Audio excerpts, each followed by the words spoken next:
나누도록 하겠습니다. 우리 성도님들 이제까지 이렇게 신앙생활을 해오시고 삶을 살아오시면서 우리 영어로는 우리 터닝 포인트라 그러잖아요. 변곡점이라고도 하고 좀 그런 것들이 있었습니까? 있으셨습니까? 중요한 신앙의 변곡점, 터닝 포인트.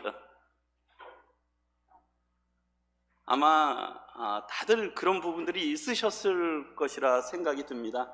적어도 우리 이 구원받은 부분은 적어도 그때는 우리가 주님 안에 있기 전하고 주님 안에 있은 후하고 그거는 참 잊어버릴 수가 없잖아요. 그 이후에도 또 이렇게 주님을 섬겨가면서 이 많은 이 터닝 포인트, 이 변곡점들이 있었으리라 생각이 듭니다. 우리가 참 바쁘게 살고 많은 것을 잊어도 그런 것들은 참 잊기 힘들잖아요. 굉장히 나에게 어떤 큰 자취로 남아있는 것들, 흔적으로 남아있는 것들. 저도 그런 것 같습니다. 시간이 아무리 오래 지나도 잘 잊혀지지 않는 그런 일들이 있어요. 제가 구원받을 때 몇 번 말씀드렸지만 집을 가출할 때 전 지금도 아직도 그때 입었던 옷을 생각하고 기억이 납니다. 그때 갖고 있던 5,000원이 생각이 나고요. 그때 일했던 장소도 생각이 나고 그거는 이제 저한테 이제 굉장히 30년이 이제 거의 넘었는데 아직도 이렇게 생각이 나죠.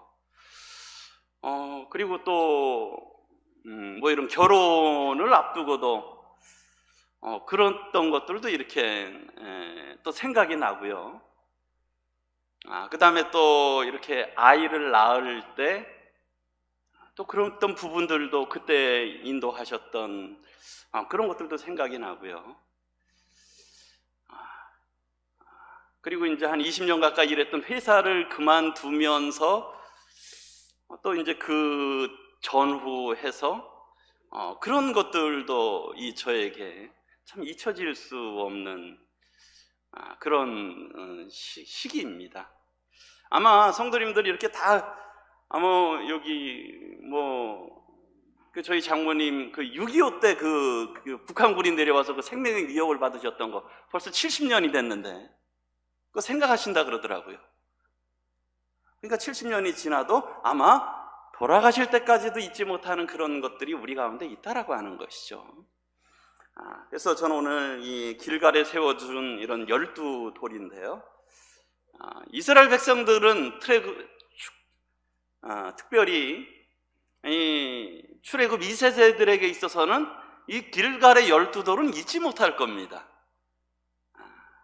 오늘 그러한 주제로 이렇게 함께 나누도록 하겠습니다. 19절부터 보겠습니다.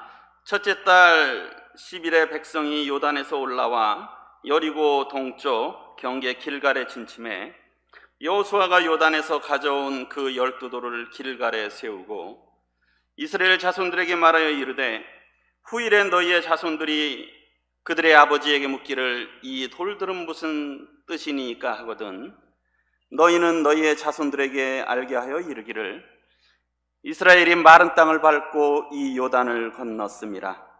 너희의 하나님 여호와께서 요단물을 너희 앞에서 마르게 하사 너희를 건너게 하신 것이 너희의 하나님 여호와께서 우리 앞에 홍해를 말리시고 우리를 건너게 하신과 같았나니 이는 땅의 모든 백성에게 여호와의 손이 강하신 것을 알게 하며 너희가 너희의 하나님 여호와를 항상 경외하게 하려 하심이라 하라. 과연 이 12돌은 언제 어디에서 어떤 돌로 세워졌는가요? 우리 성도님들 이미 나누셨고 또 말씀을 많이 들으셨고 그래 잘 아시잖아요. 여기에 보게 되면 19절에 보면 첫째 달 10일에 백성이 요단에서 올라왔을 때 여리고 동쪽 경계 길갈에 진침해 이스라엘 백성들이 이제 요단강을 건넌 것입니다. 그 전까지는 계속 요단 동편에 있었던 것이에요. 그러다가 하나님의 약속의 땅인 가나안 땅에 이제 들어간 거죠. 요단강을 건너야 되는 것이죠. 그 요단 에서 올라왔을 때, 그리고 이제 그 여리고의 동쪽에 있는 곳이 이 길갈이었습니다. 길갈이었죠. 거기에다가 20절에 보면 여호수아가 요단에서 가져온 그 12돌을 길갈에 세우고, 그래서 길갈에 돌을 세웠는데 그 돌은 어디서 가져온 돌이냐면 요단강 중앙에서 가져온 돌입니다. 요단강 가운데서 가져온 돌이죠. 우리 참고로 4장 1절부터 이거 보시겠습니다. 그 모든 백성이 요단을 건너가기를 마침에 여호와께서 여호수아에게 말씀하여 이르시되 백성의 각 지파에 한 사람씩 12사람을 택하고 그들에게 명령하여 이르기를 요단 가운데 제사장들의 발이 굳게 선 그곳에서 12돌을 택하여 그것을 가져다가 오늘 밤 너희가 유숙할 그곳에 두게 하라 하시니라. 거기에 유숙할, 그날 밤에 유숙할 곳이 이 길갈인 것이죠. 그 3장 17절에 보면 여호와의 언약궤를 맨 제사장들은 요단 가운데 마른 땅에 굳게 섰고 그 모든 백성이 요단을 건너기를 마칠 때까지 모든 이스라엘은 그 마른 땅으로 건너갔더라. 그러니까 언약궤를 맨 제사장들이 요단강에 발을 잠글 때 물이 멈춰 섰고, 그리고 바로를 그들이 건너간 게 아니잖아요. 중간중 가서 이 제사장들은 언약궤를 메고 서 있었죠. 그 백성들이 다 건너갈 때까지. 그리고 그 전에 하나님께서 말씀하신 게 그 중간에서, 강 중간에서 이 돌을 각 지파당 한 사람씩 선택을 해서 12돌을 어깨에다 메고 이것을 오늘 너희가 유숙할 이 길갈로 가져가라라고, 이건 누가 말씀하셨냐면 하나님께서 말씀하신 거예요. 그럼 하나님께서 왜 굳이 그렇게 하셨을까? 그래서 다시 4장 4절에 보면 그래서 이제 여호수아가 이스라엘 자손 중에서 각 지파에 한 사람씩 준비한 그 12사람을 불러 그들에게 이르되 요단 가운데로 들어가 너희의 하나님 여호와의 궤 앞으로 가서 이스라엘 자손들의 지파 수대로 각기 돌 한 개씩 가져다가 어깨에 매라. 그 돌이 이 돌이라는 것이죠. 강 중간에서 각 지파에 한 명씩이 어깨에다 메고 나온 돌을 하나님께서 이 길갈에 세우라고 하신 거예요. 그러면 하나님께서 왜 이 12돌을 세우라고 하셨느냐? 21절 22절 보시면 이스라엘 자손들에게 말하여 이르되 후일에 너희의 자손들이 그들의 아버지에게 묻기를 이 돌들은 무슨 뜻이니까 하거든. 22절 너희는 너희의 자손들에게 알게 하여 이르기를 이스라엘이 마른 땅을 밟고 이 요단을 건넜음이라. 지금 이 세대들은 다 알 거 아니에요. 다 경험한 세대들은 그 돌이 어디서 난 돌인지, 어떤 하나님의 능력으로 난 돌인지 그걸 다 알아요. 그런데 세월이 지나면 어떻습니까? 우리 6.25도 한 70년 지나니까 북침을 했니, 남침을 했니, 그런 것들이 막 이 논쟁이 되기도 하잖아요. 이 세월이 근데 그 경험하신 분들은 분명히 아시거든요. 그래도 지금은 아직 그런 경험하신 세대들이 있으니까. 그런데 나중에 세대가 더 지나면 또 어떤 얘기가 오고 갈지 몰라요. 그러니까 후일에 자손들이 궁금할 거 아닙니까? 저기 돌이, 아주 큰 돌들이 12돌이 쌓였는데 그냥 세우진 않았을 건데. 그럼 이 돌들이 뭐냐 하면 무슨 뜻이냐면 묻거든 말을 해주라는 거예요. 그러면 너희 자손들에게 알려주라. 이 돌들이 뭐냐면 이스라엘이 마른 땅을 밟고 이 요단을 건넜다 하는 것을 알려주기 위해서, 그리고 이 돌이 뭐냐, 요단강 중앙에서 가져온 돌이다 하는 것이죠. 그게 아까 저기 4장 6절에도 나옵니다. 이것이 너희 중에, 그러면서 뭐냐면 6절에 보면 이것이 너희 중에 표징이 되리라. 후일에 너희의 자손들이 물어 이르되 이 돌들은 무슨 뜻이냐 하거든 그들에게 이르기를 요단물이 여호와의 언약궤 앞에서 끊어졌나니 곧 언약궤가 요단을 건널 때 요단물이 끊어졌으므로 이 돌들이 이스라엘 자손에게 영원히 기념이 되리라 하라 하니라. 이것은 어떤 표징이라는 거예요. 참 하나님 앞에 감사가 됩니다. 참 사람이 얼마나 참 연약한지 몰라요. 사람은 보통 우리 복음 전에도 우리 뭔가 봐야 믿지, 보이지 않는 하나님을 어떻게 믿어? 그런 오늘 또 어떤 한 형제님께서 이 도마에 대해서 말씀하셨잖아요. 3년 반이나 따라다녔던 도마였지만 예수님 부활하신 못 보니까 내가 손에 그 못자국을 못자국 난 손에 손가락을 넣어보고 창자국 난 옆구리에 손가락을 넣어보기 전에는 믿지 못하겠다. 근데 예수님께서 직접 나타나셔서 그래 한번 넣어보고 믿는 자가 되라. 참 하나님의 은혜인 것을 보게 됩니다. 사람들이 우리가 참 얼마나 연약하냐는 것이에요.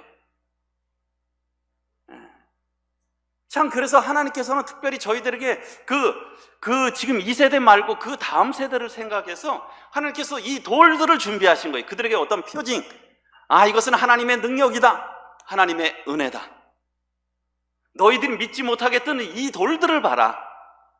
이것이 하나님께서 우리와 함께 하신 놀라우신 하나님의 역사다라고 하는 것을 그 후세대들을 위해서 하나님께서 이것을 세우라고 하셨다라고 하는 것이죠.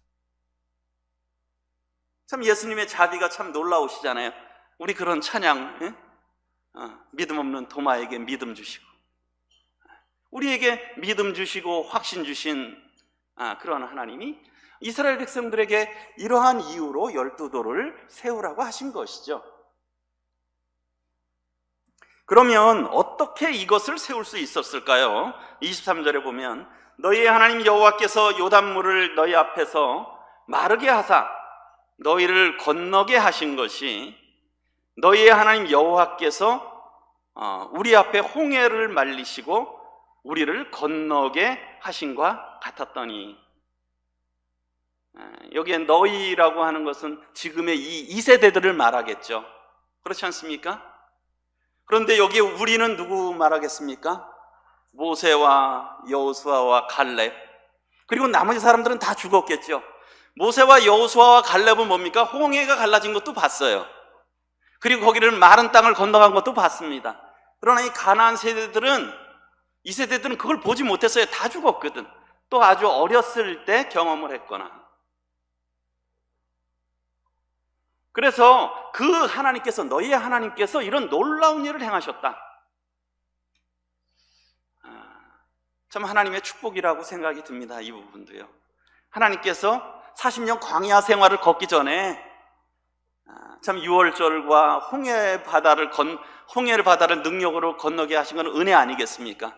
물론 그들이 3일 지나서 곧 물이 없음으로 인해서 하나님을 원망하는 게 우리 인생의 연약함이지만 하나님께서 그들에게 하나님이 어떤 분이신지 아주 큰 것을 보여주셨어요. 그리고 그 길을 걷게 하셨다는 거죠. 지금 이 세대들은 어떻습니까? 그들은 장차해서 지금 가나안에 가서 전쟁을 해야 돼요. 거기에 뭐 어떤 대적들이 있을지 모르고, 조상들한테 들은 얘기로는, 40년 전에 들은 얘기로는 거기 민족은 장대하다, 우리는 보기에 메뚜기 같다라고 하는 걸 아마 부모들에게 들었을 거 아니에요. 그게 듣고 크면서 자랐겠죠. 그러니 어떤 두려움이 있을 것이라고 생각이 듭니다.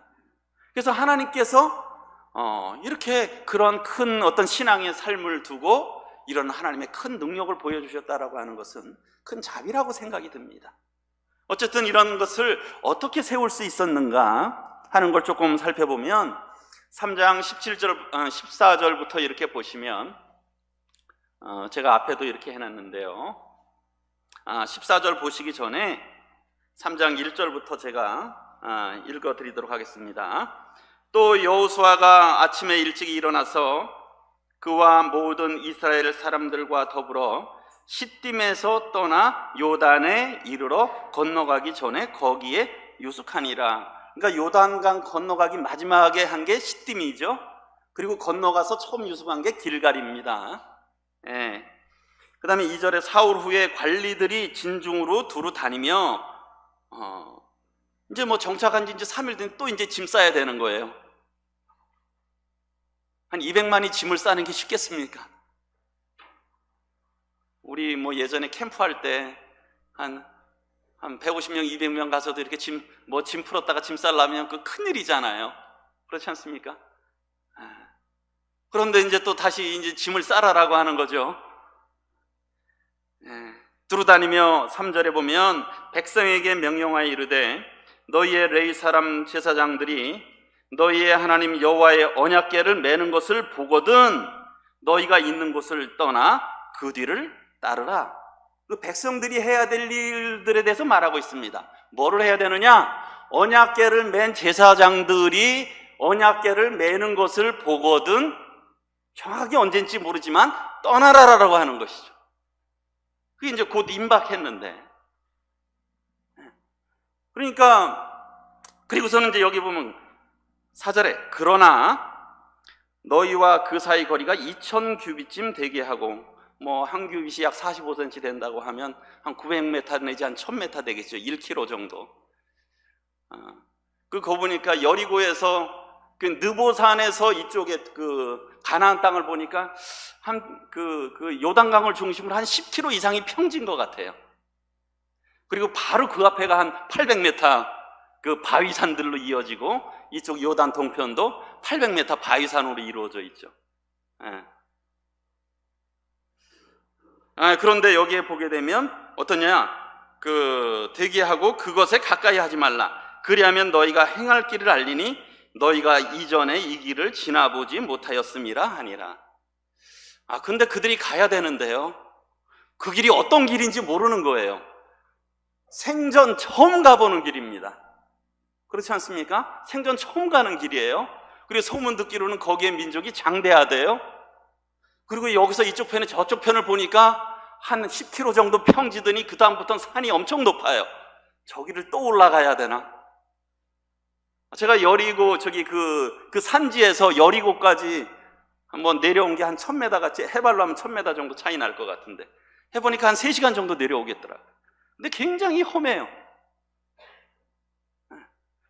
근데 저기에 과연 어떤 게 있을지, 저긴 도대체 어떻게 올라갈 건지, 과연 이 요단강은 저도 하필 이 곡식 거두는 때래가지고 비는 많이 늦은 비가 오고 또 헐몬산에 눈이 녹기 시작해서 홍수가 난 거의 그런 상황인데 왜 하필 이때, 또 저 길은 어디로 가야 되는지 알지 못한다는 거예요. 그럼 언약궤를 맨 제사장들은 알겠습니까? 모르겠습니까? 뭐 그들도 마찬가지죠. 언약궤를 맨 제사장들도 몰라요. 그냥 하나님이 가라고 하니까 가는 거예요. 그리고 뭡니까? 백성들은 따라가라. 이게 언약궤 뭡니까? 언약궤잖아요. 언약의 약속의 말씀이 들어있는 궤. 두 돌판이 있잖아요. 하나님의 임재와 하나님의 약속의 말씀이 있는 것이, 그거 보고 따라가라. 하나님이 거기 인도하실 거다. 근데 어디로 갈지는 모른다. 그러면 이때쯤 돼서 좀 하나님께서, 여기에 보시면 우리 14절 보면 백성이 이제 이런 상황에서 14절에 보면 백성이 요단을 건너려고 자기들의 장막을 떠날 때 제사장들은 언약궤를 메고 백성 앞에서 나아가니라. 그러니까 제사장들은 언약궤를 메고 1km 전 앞에서 갔겠죠. 뭐 그래도 좀 백성들은 편했을 것 같아요. 그나마. 왜요? 먼저 제사장들이 그래도 1km 앞서서 가잖아요.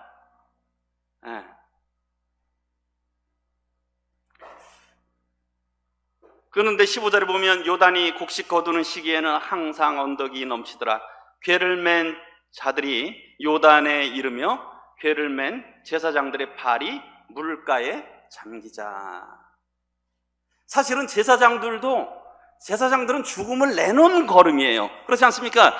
그 백성들은 그런 뒤에서 보고 제사장들이 빠져 죽나 안 죽나 보고 물살이 얼마나 센가 안 센가, 건널만 한가 건너지 못한 걸 볼 수 있잖아요. 근데 제사장들은 어떻습니까? 그들도 처음이야. 근데 그들은 언약궤를 메고 가야 된다라고 하는 것이죠.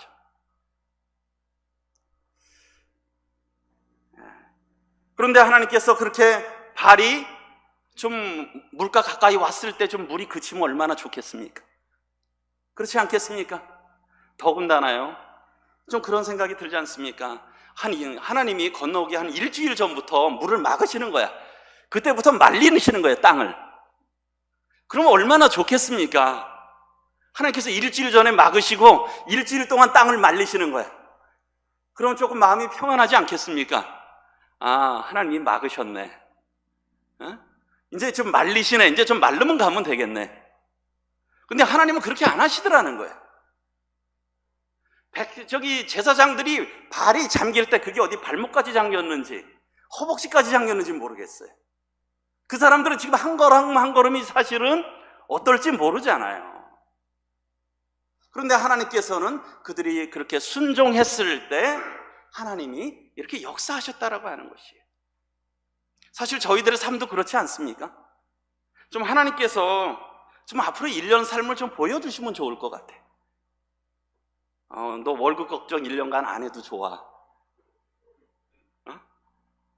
앞으로 1년간은 걱정, 우리 건강검진 받았으니까 1년간은 이제 2년간은 이제 병 걱정 안 해도 돼. 그럼 얼마나 좋습니까? 그렇죠? 더더군다나 요즘에 코로나 같은 그런 상황에서요. 저희도 그렇잖아요. 저도 학원업을 하고 있어요. 앞으로 다음 주에 어떤 일이 생길지 사실 몰라요. 그렇지 않습니까? 나라에서 문 닫으세요 하면 문 닫아야 되는 거예요. 그렇잖아요. 좀 한 달, 1년간은 좀 확실하게 보장해 주시면 얼마나 좋아요. 그런데 하나님이 그렇게 안 하시더라는 거예요. 늘 하면 한 걸음 가면 그 다음에 인도하시는 거예요. 그 쓸 만큼만 하신다라고 하는 것이죠. 그런데 알 수 있는 건 뭐예요? 지금까지 은혜로 보니까, 경험해 보니까 하나님이 인도하신 거야. 그러다 보니까 어땠어요? 한 발을 내디딜 힘이 생기는 거예요. 하나님이 참 백성들 보고 앞서서 가라 그랬으면 어떻게 됐을까 하는 생각이 들어요. 아마 반발이 많았을 것 같아요. 그래도 제사장들 보고 너희가 앞서가라 하니까 좀 그들이 책임감도 있고 참 이런 부분들에 대해서도 저도 제사장들이 말씀을 나누는지 하잖아요. 저도 말씀을 나누는지 하지 않습니까? 참 더 큰 책임이 있다고 생각이 듭니다. 어쨌든 이렇게 될 땐 물이 그쳤고요. 그 다음에 물이 쌓였죠. 우리 상식적으로 하면, 자연 법칙으로 하면 물은 높은 데서는 낮은 데로 흘러가야 되는 거예요. 그게 자연 법칙이에요. 그리고 물이 마르려면 최소한 3, 4일은 걸려야 되는 거 아닙니까? 이게 우리 상식적인 최소한 3, 4일은 걸려야 되잖아. 그런데 어떻습니까? 흘러가는 물이, 사해로 흘러가는 물이 완전히 끊어져 버렸어요. 그리고 그 물이 자연 법칙을 거슬러 섰어요. 우리의 상식과 계산하고는 전혀 다른 것입니다. 그리고 그러면서 어땠느냐? 백성들은 아마 뒤에서 생각했을 거예요. 과연 하나님이 어느 길로 돌리실까? 저도 예전에 이 시골에 살 때, 고향에 살 때 보면 저희가 강을 건너야 돼요. 요단강보다 훨씬 넓은 강이 저희 앞에 강입니다. 그럼 비가 와서 다리가 떠내려가면, 나무 다리가 떠내려간다면 학교 가려면 이 다리를 걷고 물을 걸어서 건너가야 돼. 물에 빠져서. 그럼 어떠냐? 늘 그 길이 있죠. 약간 좀 얕은데. 그럼 아마 백성들은 이렇게 생각했을 겁니다. 아니면 제사장들은 이렇게 생각했지. 하나님이 아마 조금 얕은 데로 인도하실지도 몰라. 고기를 잘 보고 골리 가야 되겠네. 물길이는 얕은데. 근데 하나님의 생각은 그게 아니시더라고요. 완전히 물길을 막아버리시더라고요. 그리고 200만이 갈 수 있도록 아주 넓게 길을 내시더라는 거예요. 그리고선 그것이 하루아침에 순식간에 다 말라버리더라는 거예요. 자연 법칙을 거스린 거죠. 사람의 상식을 벗어난 거예요. 그리고 17절에 보면 여호와의 언약궤를 맨 제사장들은 요단 가운데 마른 땅에 굳게 섰고, 참 제사장의 입장에서 참 지나갈 때도 참 첫발을 내디리니까 그들도 사람이잖아요. 좀 들어가기도 힘들었는데 하나님이 멈추셨어요. 그러면 마음이 어떻습니까? 아유, 최대한 빨리 건너가면 좋겠다. 근데 하나님이 건너가게 하지 않으시네. 그 중간에 서 있으라 그러시네. 제사장들은 언약궤 메고. 그리고 거기서 또 12돌 가져가라고 하고, 그 다음에 그 많은 백성들이 다 갈 때까지 거기 서 있으라고 하시고.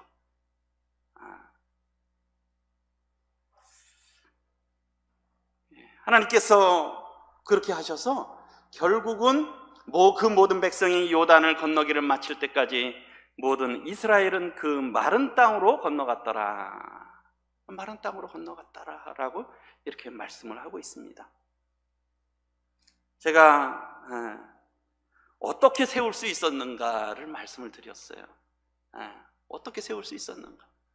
참 이런 위기 상황에 참 하나님께서 그들에게 어떤 길을 보여주시고 그들이 말씀에 첫 발을 내딛었을 때 하나님께서 놀라운 역사를 이루시고 그 돌을 가져갈 수가 있었다는 거예요. 12돌을.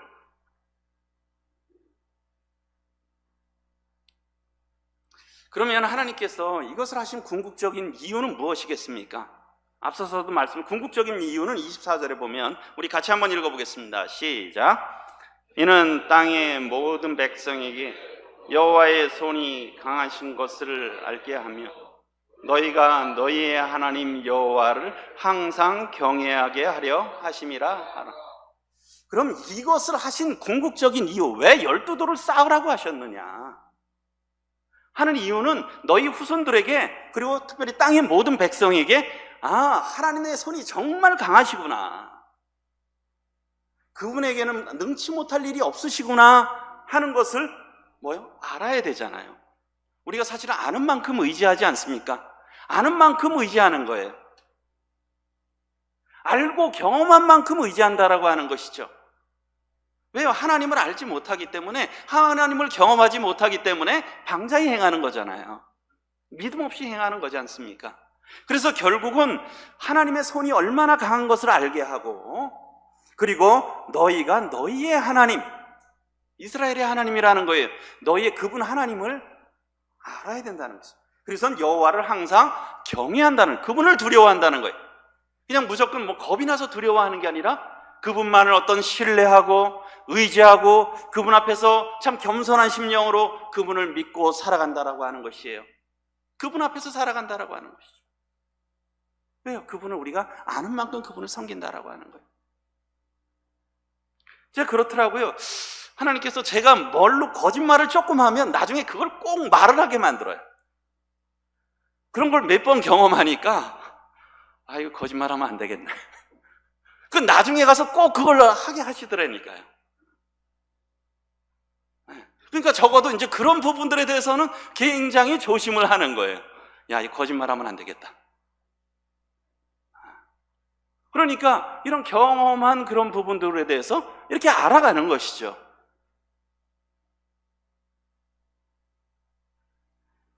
그와 마찬가지로 또 이스라엘 백성들이 홍해 바다를, 이렇게 홍해의 기적이 있을 때 출애굽기 14장에 보게 되면 29절에 보면 그러나 이스라엘 자손은 바다 가운데를 육지로 행하였고, 바다 가운데를 거기를 어떻습니까? 육지로 행한 거예요. 육지같이 마른 땅으로. 바다는 더 질퍽될 거 아니에요.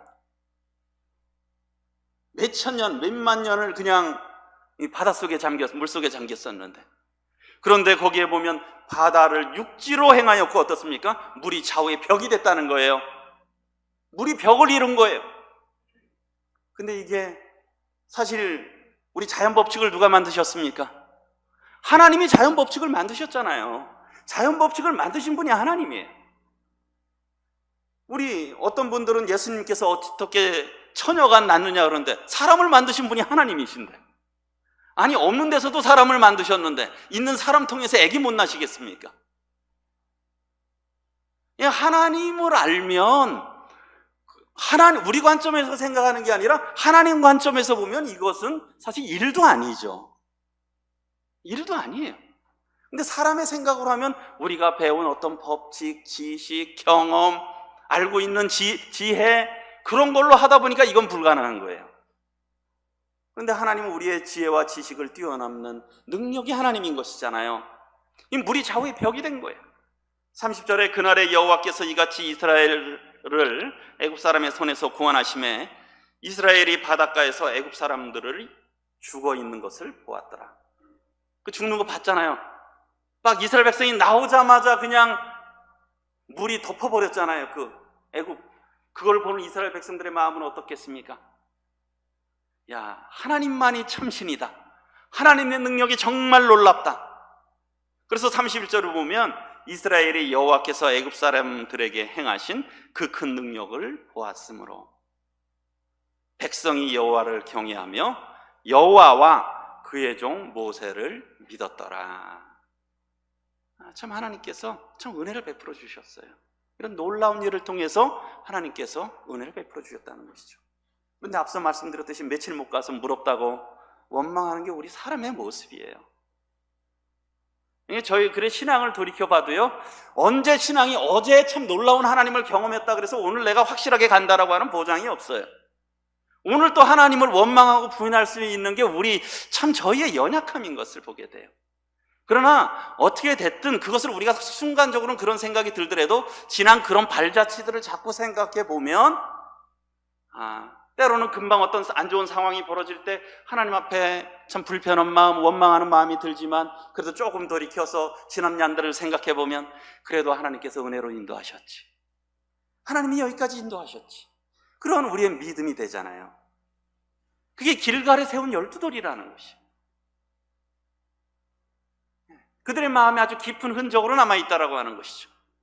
그래서 뭡니까? 하나님의 능력이 참으로 크시다. 그리고 하나님만을 경외하고 그분을 신뢰하도록 하신다는 거예요. 이것이 누구에게 필요했느냐면 앞으로 40년을 광야길을 걸어가야 할 이스라엘 백성들에게 필요했다는 거예요. 요단강은 누구에게 필요했겠습니까? 앞으로 요단강을 건너가서 가나안 땅의 거대한 족속과 싸워야 할 이스라엘 백성들에게 필요했다는 것이에요. 하나님은 우리의 필요를 하셨다라고 하는 것이죠. 우리 성도님들 사는 게 전쟁 아니세요? 아니시죠? 네, 전쟁이 아닙니다.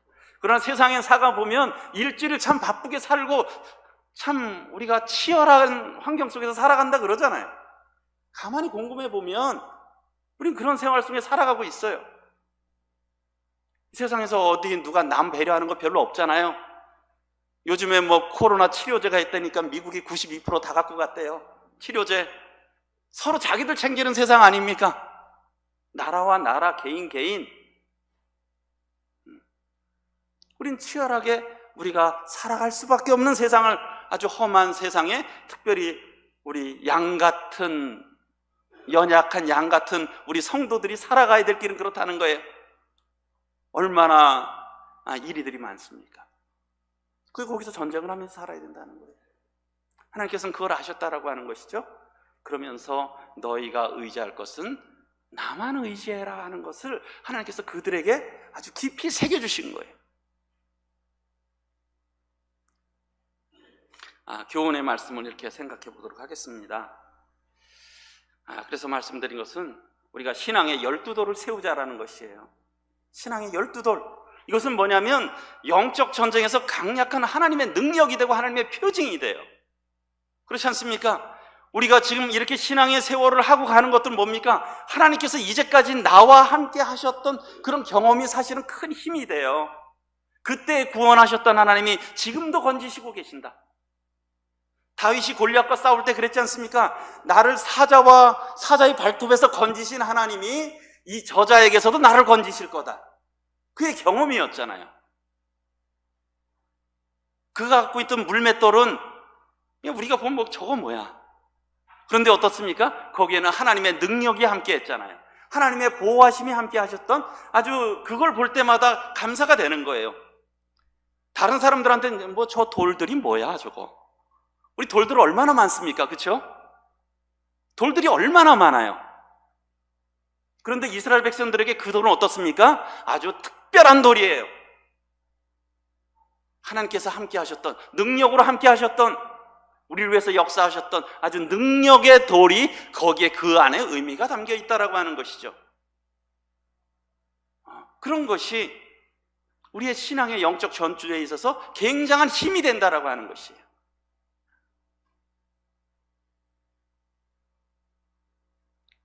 나중에 여호수아서 10장에 가보면 이제 전쟁이 본격적으로 나옵니다. 8장부터 물론 여리고 전투, 아이성 전투 나오고 또 기브온 족속과 화합하는 게 이제 9장에 나오고 10장에 보면 이제 본격적으로 어떻습니까? 가나안 땅의 중부 전쟁하고 남부 전쟁이 나옵니다. 그런데 여기 10장 여기만 보십시오. 10장 7절에 보시면 여호수아가 모든 군사와 용사와 더불어 길갈에서 올라가니라. 아까 올라가야 된다 그랬잖아요. 그들 한 800m 내지 1000m를 올라가야 돼요. 바위산을, 그 협곡을. 8절에 그때 하나님께서 길갈에서 여호와께서 여호수아에게 이르시되 그들을 두려워하지 말라. 내가 그들을 내 손에 넘겨주었으니 그들 중에서 한 사람도 너를 당할 자가 없으리라 하신지라. 하나님께서 여호수아에게 또 길갈에서 힘을 주셨어요. 그리고요, 그들이 가서 이제 전쟁을 했죠. 전쟁을 하고서는 어떻습니까? 15절에 여호수아가 온 이스라엘과 더불어 길갈 진영으로 돌아왔더라. 이 돌아오는 길이 보통 쉬운 길이 아니에요. 그런데 어떻습니까? 그들은 다시 길갈로 돌아왔어요. 그리고요, 또 이제 블레셋 그쪽에 있는 어떤 그런 남방 쪽에 있는 우리 해가 하루 동안 멈춰섰던 이런 사건들, 야엘론 골짜기, 그쪽은 완전히 그 산을 넘어가야 돼. 거기 가서 또 전쟁하는 게 이제 16절부터 계속 이어져서 나옵니다. 그리고선 그 전쟁에서 다 이기고 43절에 보면 여호수아가 온 이스라엘과 더불어 길갈 진영으로 돌아왔더라. 굳이 왜 길갈로 돌아왔느냐는 것이에요. 그 산꼭대기로 올라갔다가 다시 돌아오고, 산꼭대기로 올라갔다가 다시 돌아오고, 그냥 그 위에 좀 어디 그 위에 좀 편안한 곳을 해서 거기다 진지를 삼고 있지. 그런데 하나님께서는 다시 길갈로 돌아오게 하셨다는 거예요. 길갈에 무엇이 있습니까? 그 12돌이 있다라고 하는 것이에요. 그것을 보면서 백성들이 다시 용기 100배를 얻는 거예요. 하나님께서 도와주시면 우리는 참 싸워본 적도 없고 참 메뚜기 같은 백성들이지만 능히 저들을 이길 수 있다라고 하는 그런 것이 다시 그들의 마음에 솟아나는 거예요. 그들의 영적인 힘에, 영적 전쟁의 힘의 근원이 된다는 것이죠. 우리가 왜 교회로 모여야 되겠습니까? 우리가 왜 예배를 드리냐는 것이. 참 이런 표징이라는 것이 참 하나님의 은혜고 하나님께서 우리들에게 주신 축복이라고 생각해요. 사람들에게. 예수님이 또 비유로 설명하시고 그러셨잖아요. 왜요? 사람들이 깨닫는 것이 둔하고 믿는 것이 둔해요. 그래서 하나님께서 또 주님께서 우리들을 잘 깨닫고 믿게 하시기 위해서 이게 뭔가 형상으로 만들어 주셨어요. 그건 하나님의 은혜죠. 우리 6월절 죽음의 사자가 넘어가는 것이잖아요. 출애굽기 12장에 보면 내가 애굽 땅을 칠 때 그 피가 너희의 거하는 집에 표적이 된다. 내가 피를 볼 때 넘어가겠다. 그때 거기서도 주님께서 6월절을 지키라고 말씀하시잖아요. 하나님께서. 이것이 무엇을 의미하느냐? 후세 너희 후손들이 묻거든. 6월절을 지키면서 죽음의 재앙이 애굽을 다 덮을 때 하나님의 특별하신 은혜로 우리가 구원받았다라고 하는 것, 그리고 피를 바를 때 넘어갔다, 생명이 어떻게 구원을 받는지 하는 것을 보여주는 것이다 라고 하는 것을 하면서 그들에게 6월절을 지키라고 하신 거예요. 그러면서 어떻습니까? 하나님의 능력, 또 하나님의 어미하심도 배우겠죠. 그리고 하나님의 구원도 배우고 우리에게 나타나시는 하나님의 역사를 그들이 기억할 것입니다. 6월절을 지키면서요. 그러면서 예수님께서 우리 고린도전서 5장 7절에 우리 앞에 글자 보이십니까? 한번 읽어보겠습니다. 시작.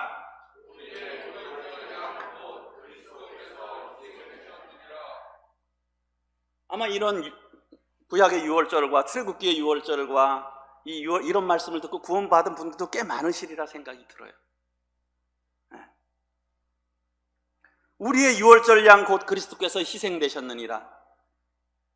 참 그런 것이 우리 주님의 구원을 의미하는 거구나. 참 그 6월절 어린 양이 우리 주님이시구나 하는 것을 이런 것들을 통해서, 이런 형상들을 통해서 우리가 깊이 생각할 수 있잖아요. 그리고 우리가 좀 전에 했었는데요, 우리 고린도전서 11장에 보면 떡과 잔에, 주님께서 잡히시던 날 밤에 떡과 잔의 두 물질을 그들에게 이렇게 나누어 주시면서 너희는 이것은 너희를 위한 내 몸이고 내 피다, 이것을 보면서 나를 기념하라. 사실은 예배는 우리가 물론 주님 앞에 드리는 귀한 그런 예배지만 또 사실은 예배는 저희들을 위해서 주셨어요. 그렇지 않습니까? 우리 말씀은 참 여러 가지 우리가 개인적으로도 볼 수 있고요. 그리고 어떤 말씀 듣는 것도 지금은 일방적인 시간이잖아요. 제가 할 때도 일방적인 시간이잖아요. 근데 어떻습니까? 예배는 어때요? 개인적으로 하나님 앞에 나가는 시간이에요. 개인적으로 나가는 시간이에요. 떡과 잔의 두 물질을 바라보면서 그분을 기억하고 그분의 은혜를 기억하면서, 물론 형제님들이 찬양을 선곡하고 말씀을 나누지만 그거 같이 화합하면서 하나님 앞에 개인적으로 나아가는 거예요. 그러면서 어떻습니까? 우리가 그 은혜에 충만하고 참 감사를 드리고 거기서 우리가 다시 우리의 회복이 있는 거예요. 우리의 영적인 회복이요. 힘을 얻는 곳이라는 것이에요. 그러니까 사실 예배는 하나님께서 우리를 위해서 주신 거예요. 왜요? 우린 너무도 잘 있는 사람들이거든. 너무도 자주 잊어버리는 사람이에요. 그러니까 떡과 잔의 두 물질을 주목하면서 이것이 우리 주님의 몸을 상징하는구나. 이것이 우리 주님의 언약의 보혈을 상징하는구나. 그런 것을 생각할 때 우리가 다시 그것을 통해서 우리에게 주신 것이라고 하는 것이에요. 이것이 다 하나님께서 우리들에게 되어주신, 이걸로 보면 그 떡이 그 떡이잖아요. 그 잔이 그 잔이잖아요. 그 포도주가. 그런데 그 의미 속에는 놀라운 의미가 있다라고 하는 것이에요. 하나님의 놀라운 사랑과 역사와 은혜가 그 가운데 있다라고 하는 것이에요. 그것을 기념하라는 거예요. 길갈의 12돌이 그렇다라고 하는 것이에요. 그 돌이 아까 말씀드렸듯이 그 흔한 돌. 그러나 이스라엘 백성들에겐 그 흔한 돌이 아닌 것이죠. 특별한 의미가 있는 돌인 것이에요. 하나님의 능력이 함께 하신 돌이라는 거예요. 제가 지난주 우리 황수 형제님 간증을 들으면서 이 집은 흔한 집 아니겠습니까? 그렇죠? 근데 우리 황 형제님이나 우리 임성애 자매님에게는 이 집은 흔한 집이겠습니까? 아니겠습니까? 흔한 집이 아니에요. 왜요? 하나님께서 그 가운데서 역사하신 집이에요. 그런데 하나님께서 또 이 집을 짓게 하시니까 어떻습니까? 또 오가홍에도 또 이 예배당을 또 짓게 했잖아요. 그런 말씀 하시더라고요. 한 번 줘보니까 짓겠더라고. 건축 기술이 늘었습니까? 아니잖아요. 어떻습니까? 하나님이 한 번 함께 하는 것을 경험해 보니까 이 용기가 생긴 거예요. 담대함이 생긴 거라고 하는 것이죠. 그때 역사하셨던 하나님이 지금도 역사하실 것이다. 여기 지으니까 어떻습니까? 딱빌라란도 짓는 거잖아요. 거기서 역사하셨던 하나님이 또 역사하신다라고 하는 것이에요. 우리가 얼씬 보면 우리 황 형제님 집 지러 가셨나? 그게 아니잖아요.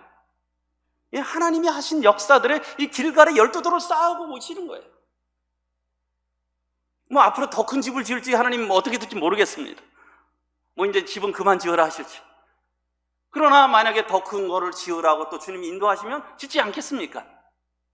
왜요? 그동안에 경험한 이런 돌들이 자꾸 쌓이잖아요. 그때 인도하셨던 하나님이 지금도 인도하실 거고 앞으로 죽을 때까지 인도하실 것이다. 제가 출애굽기를 보면서 이 모세를 처음에 부를 때 모세가 하나님이 가라 그래도 참 한마디로 죽어도 못 가겠다 그런 거 아니에요? 하나님이 아주 떠밀듯이 해서 갔잖아요. 화를 내면서. 근데 그거 어떻습니까? 출애굽기를 이렇게 읽어보면 모세가 처음에 또 바로한테 가서 백성들을 보내라고 하니까 오히려 이 백성들이 너무 편하기 때문에 이 집 같은 거 주지 말라고 하니까 더 어렵게 됐어요. 그때만 해도 모세가 하나님을 원망해요. 근데 그 이후부터 어떻습니까? 하나님께서 이런 이적을 경험하시게 하시잖아요. 10가지 재앙들을 하나씩 경험하다 보니까 모세가 불평하는 게 사라졌어요. 어떻습니까? 그가 경험한 거예요. 처음에는 저는 못합니다. 그래, 너는 못하는 거 맞지. 근데 내가 함께 하면 하겠다라는 거예요. 함께 하시는 능력을 본 거예요. 그러니까 어떻습니까? 점점 담대함이 생긴 거잖아요. 그 다음부터는 홍해 바다를 가른 거예요. 우리의 신앙에 있어서 이 작은 돌들을 쌓는 것은 참 중요하다고 생각이 들어요. 그것은 건축물 이상이라는 것이죠. 이게 가장 훌륭한 우리 미래를 위한 유산 아니겠습니까? 우리 황 형제님이나 임성애 자매님이 언제까지 물론 어떻게 인도하실지 모르지만 뭐 저 여기 있는 분들도 세월이 지나면 다 떠나잖아요. 앞으로 50년 후, 70년 후 다 떠날 거 아닙니까? 그래도 뭐 어찌 보면 잘 지으셨다니까 그때도 남을 거 아니에요. 저 예배당은. 이 예배당은 100년 전에 지은 건데 하나님께서 놀라운 역사로 지으신 거야. 길갈의 12돌이 되지 않겠습니까? 사실 그 지난주에 그런 예배당 그런 부분들 저희도 이런 말씀드렸지만 그런 것들이 꼭 비영적인 것이 아니라는 것이 우리에게도 길갈의 12돌이 될 수 있다라고 하는 것이죠. 교훈으로 근데요, 이 12돌은 위기의 때에 12돌을 세울 수 있다는 겁니다. 위기의 때, 고난의 때, 환난의 때 12돌을 세울 수 있다는 거예요. 6월절 때 어떤 위기가 있었습니까? 죽음의 재앙이 애굽의 모든 사람들에게, 모든 짐승들에게, 장자들에게 다 임했어요. 이스라엘 백성도 마찬가지입니다. 이스라엘 백성도 어린 양의 피를 좌우 임방과 문설주에 바르지 않으면 그들도 죽었어요. 다 죽음의 위기의 상황에 처했던 것입니다. 그리고 이 홍해의 기적 때 어땠습니까? 중간에 끼었잖아요. 앞에는 검푸른 바다고요, 뒤에는 애굽의 군사들이 쫓아오고 있어요. 근데 길은 안 보여요. 그리고 어떻습니까? 길갈의 12돌, 가장 물살이 셀 때였어요. 그리고 그 대적들이 어떨지 모를 때였어요. 그 길이 보이지 않을 때였다는 것이죠. 그리고 만찬 예식을 제정할 때 고린도전서 12장에 보면 잡히시던 밤이었어요. 이건 주님에게도 참 위기고 고난의 때지만 제자들한테도 위기 아니겠습니까? 그동안 3년 반 그냥 모든 거 버리고 쫓았는데 그분이 지금 죽으신다네요. 얼마나 참 어려운 그 마음이 그렇겠어요. 그런데 그때에 12돌을 세울 수 있는 기회였다라고 하는 것이에요. 우리 각자 신앙에 12돌이 있으십니까? 예전에 주영전님께서 저랑 개인 교제 하시면서 이 길갈의 12돌을 말씀하신 게 하셨었어요. 그러면서 아직도 폐에 하얀 자국이 길갈의 12돌이라고 폐병으로 앓으셨을 때 믿음으로 약을 끊고 그랬을 때 하나님께서 건지신 그런 말씀들을 하시면서 우리 각자 길갈의 12돌을 갖는 건 참 중요합니다. 그런 것들이 다 근데 어느 시기냐면 고난의 시기에다라는 거예요. 제가 아까 저는 큰 돌은 아닙니다. 조그만 돌들인데요. 저 집 나갈 때 마음이 편했겠습니까? 그런 집 나갈 때 또 결혼 앞으로 못할 거야 나는. 그럴 때 마음이 편했겠습니까? 저희 둘째 아이를 이렇게 임신했을 때 잘못하면 산모의 목숨이 위험하다고 얘기 들었어요. 제가 아내 앞에서 한두 번 울은 것 같은데 그때 울었어요. 그때 우리 장로 형제님들 오셔서 기도해 주시고 그러셨는데 위기의 상황이잖아요. 그래서 은혜 위에 넘치는 은혜 위에 은혜고 가은이고요. 하나님의 넘치는 은혜 신으더라고요. 뭐 또 이런 회사들 그만둘 때 앞으로 어떻게 살아야 되나 하는 마음이 제 마음에 들었고 제 계획과 다른 방향으로 하는 걸 보면서 그러면서 하나님께서 또 저를 낮추시는 것을 보게 되고 참 저의 악한 것들을 더 드러내시고 교만한 것들을 드러내시는 그런 것들을 이렇게 경험하게 되고 그런 것들이 그리고서는 지금까지 이렇게 살아오게 하시고 한 것을 보면서 참 하나님의 은혜 아니면 살 수 없다. 그런 것들을 조금씩 알아가는 것이죠. 주님을 섬겨가는 것, 교회 안에서 섬겨가는 것도 그렇고요. 우리 가정의 행복을 지켜가는 것도, 제 사업을 지켜가는 것도 우리의 능력과 지혜로 결코 되지 않는다. 하나님의 은혜 손길에 담겨 있다라고 하는 것을 이제 조금씩 알아가는 것이죠. 그런 작은 돌들을 보면서 그러면서 앞으로의 또 나아갈 길들도 이렇게 평안을 누리는 것이죠.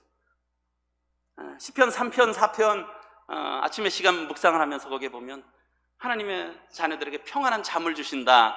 다윗이 압살롬에게 쫓겨가면서도 3장에 보면 내가 누워 자고 일어났으니, 아니 잠이 오겠습니까?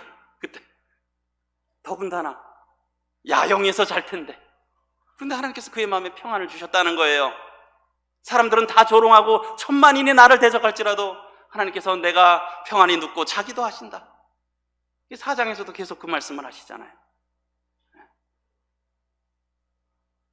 그것이 평안이라고 생각이 듭니다. 왜요? 그가 그만큼 하나님을 경험했다라고 하는 거예요.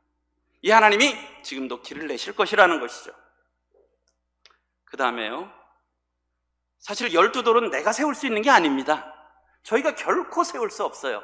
12돌은 능력은 온전히 하나님께 있어요. 그런데 여기에 중요한 게 있죠.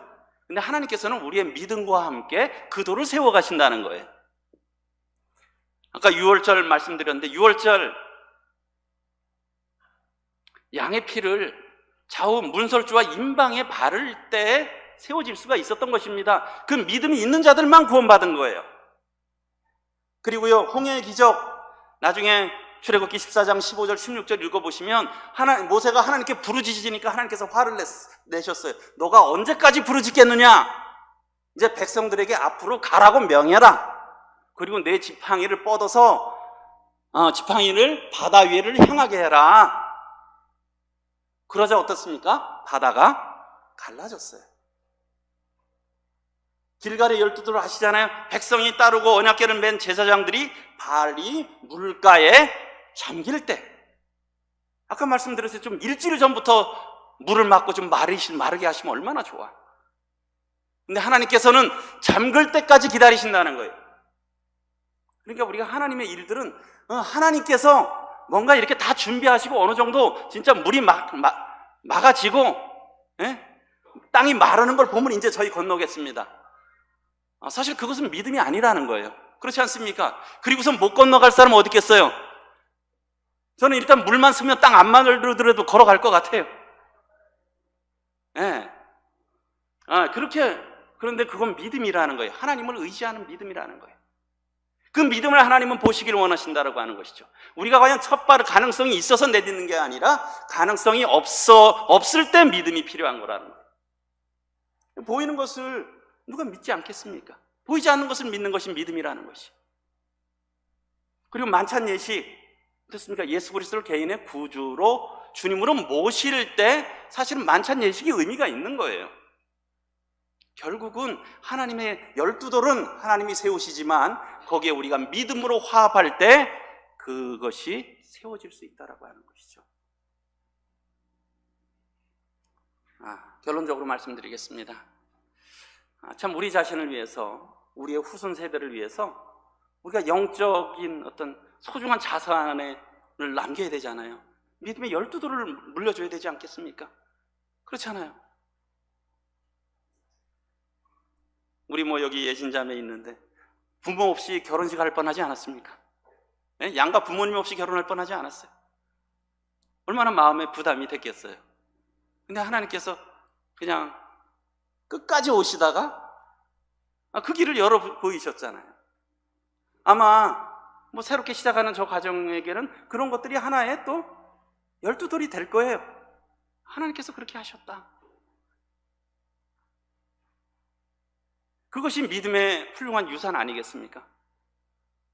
우리 통장에 있는 우리 부동산 유산이 아니라 우리가 자녀들에게, 우리 후세들에게 믿음의 유산을 넘겨줘야 된다는 것이죠. 그리고 저희들의 앞으로의 삶을 위해서는 개인의 신앙의 12돌이 필요하다는 거예요. 그런 것은 과연 어떻게 세워지느냐? 위기와 고난의 시기에 우리가 감사할 수 있는 것이죠. 그건 어떻습니까? 아주 절호의 기회예요. 위기는 곧 기회다라는 거예요. 고난은 곧 기회라는 거예요. 물론 그것이 저도 개인적으로 그리고 다시 오라 그러면 또 그게 사실 싫은 게 사람의 마음이에요.